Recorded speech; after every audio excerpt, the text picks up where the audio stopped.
for joining us. This is David Nurse. He's now tried the drink 3 times under different conditions.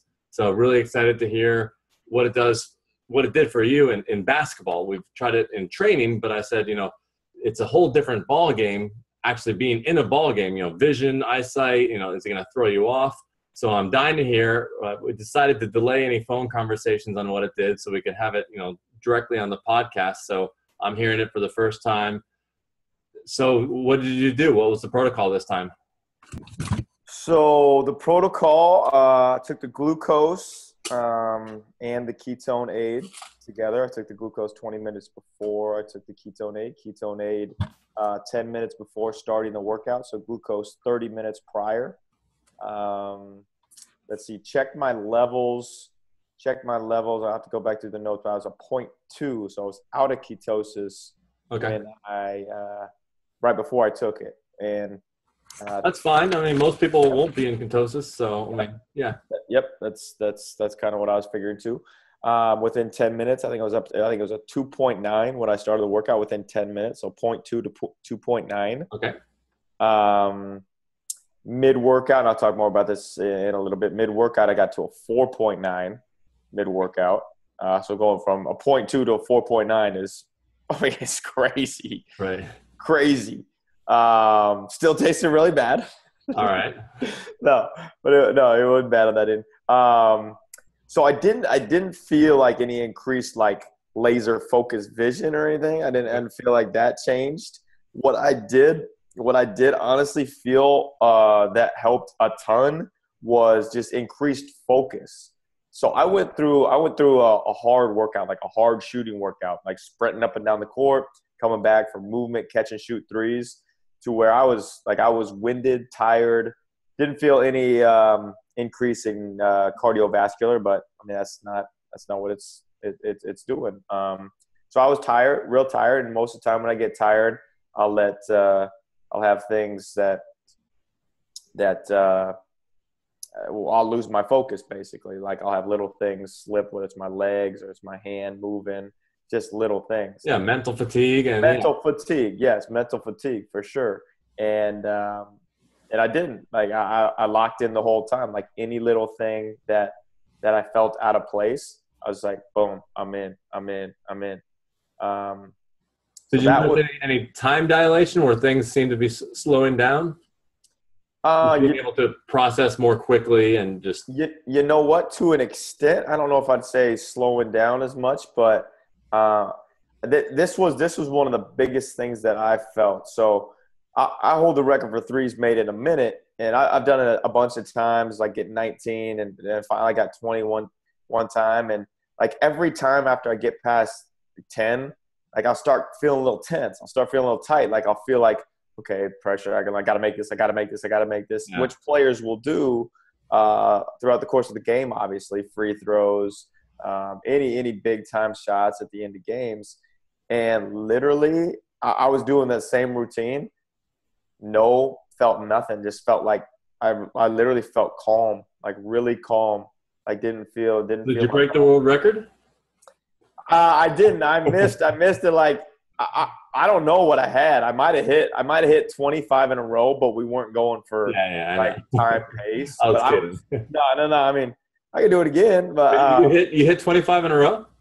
I think it was about 25 in a row. Yeah, hit 25 in a row, and that's not crazy to do for me, but the difference was at no point did I feel like, okay, my body tensing up and I gotta make this next shot. Well, I was worried that it actually might have the reverse effect with you, and I warned you about that it might not work with basketball. It might throw off your vision because anything that changes in your body, just a tiny percentage, you're so laser focused. I was worried that it might throw you off.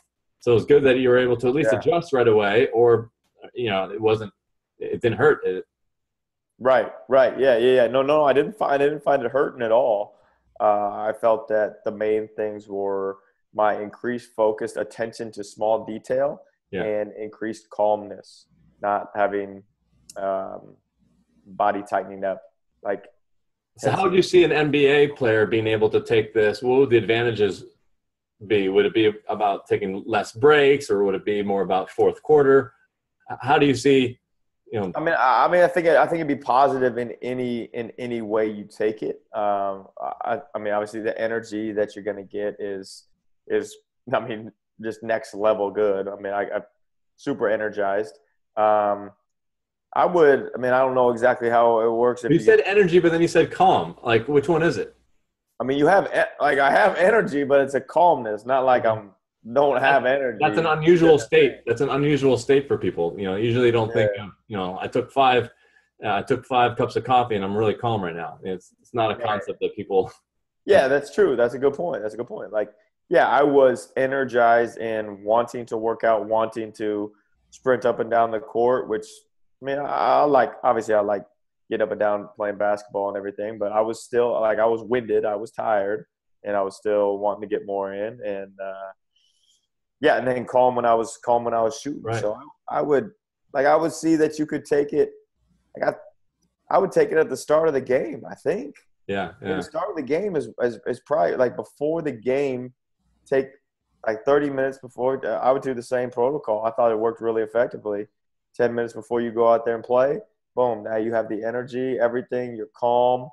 Um, we worked out with it afterwards, did like basically a crazy CrossFit, flipping tires, pull-ups, push-ups, sprints afterwards. It had enough energy for an hour and 15-minute workout afterwards. So Now, were you the only one that took it, or did you take it with somebody else that also took it at the same time? yes, took it with somebody else, also took it at the same time. And Okay. he And is how did it feel for them? This was their first time taking it, right? this, We're not yeah. gonna divulge any names right now, I don't think. But you know, tell me about his experience. Yeah. So first of all, he's a former NBA D League player. Very very good athlete. He's very knowledgeable in ketogenic. He's been in ketosis for 4 years. A ketogenic athlete, Oh wow. and he absolutely loved it. Same thing. His same thing on court was basically he's feeling more focused and feeling more calm. So he felt the same type of thing as far as on court, and had high level energy to work out with me. And he's not a guy. He's a gifted athlete, so he's not a guy that really has to work out a lot. But he went through the basically same CrossFit workout I did.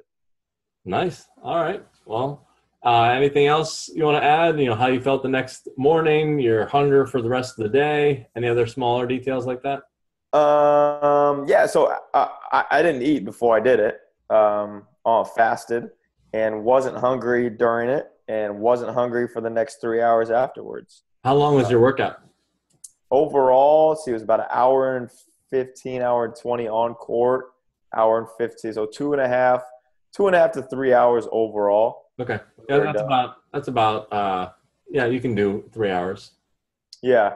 And we tested after the workout, and it was after the workout. So after the 3 hours, and it was in the twos. I think it was 2.7, 2.5 or 2.7. Okay.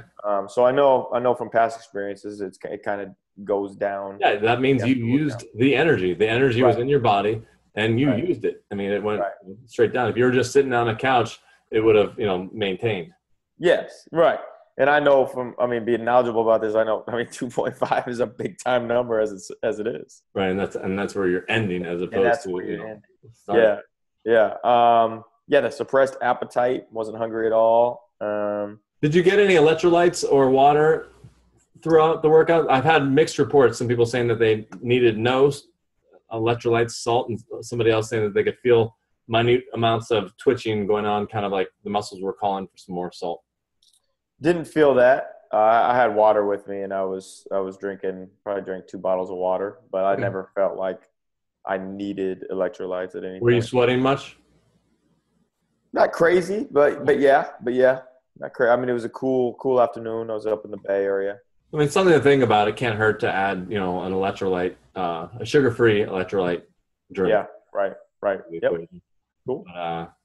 Well, great. I mean, yeah, the experience was great, man. I absolutely love that feeling. That feeling is just amazing, knowing, especially seeing it on court too. Like, that's where I think it's gonna be. Like, I know the energy, I know what it can do for, what do you say, extended energy and the drive to be out there. But but the calmness, shooting the basketball, the calmness. Well, I'm wondering whether to allow a player to play more minutes and not have to take even a few breaks here and there. If you can cut that in half, what does that do if you can keep your top 2-3 players in for 2 minutes longer? Like, where's the math on that?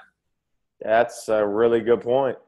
I mean, and if you can keep a guy in for 2 or 3 more minutes, have him more energy, if you can have them more relaxed at the free throw line late in the game, make 1 or 2 more free throws.